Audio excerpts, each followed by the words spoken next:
Hello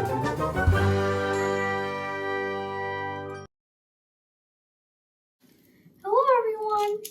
Today I'm going to be reading you a bedtime story called Far Away Across the Sea, and Brownie, my friend, is going to be listening as I read. Say hello, Brownie! Chapter 7, The Flood. One day, it rained so hard that the river broke its banks. The water rose and rose, and before long, most of the trees in the forest had water halfway up their trunks. The carp didn't mind the rain. He swam out of the river and through the woods and knocked on the squirrel's door. The squirrel was standing on his table. "Come in," he called with a nervous voice. "Hello, squirrel," said the carp and swam inside. "Take a seat," said the squirrel. The table he was standing on disappeared under the water. The carp settled himself comfortably by the window.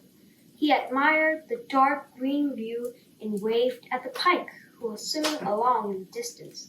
"Would you like some tea?" asked the squirrel. "Yes, please," said the carp. The squirrel scattered some tea leaves in the corner of the room and stirred the water with his tail. "I'm afraid it will rather weak," he told the carp. "Oh, that doesn't matter," said the carp, who was in a very good mood. He swam to the corner and took a couple of sips of the tea that was splashing around there. "You know," he said, "I wish it rained all the time, and I wish the moon will shine underwater for a change." "Oh, really?" said the squirrel as he climbed onto the vase that stood in the middle of the table. "I don't like the air," said the carp. "I don't trust it. I think it's sneaky." "But that can't be true," said the squirrel. "I love the air." Small waves rippled around his shoulders. There was a tap on the window. "The salmon!" cried the carp. He opened the window and the salmon swam inside. The squirrel dived off the vase and swam outside. He climbed onto a branch above his house. The rain continued to fall. After a while, the ant swam up to the beech tree. He looked just as wet and sorry for himself as the squirrel did.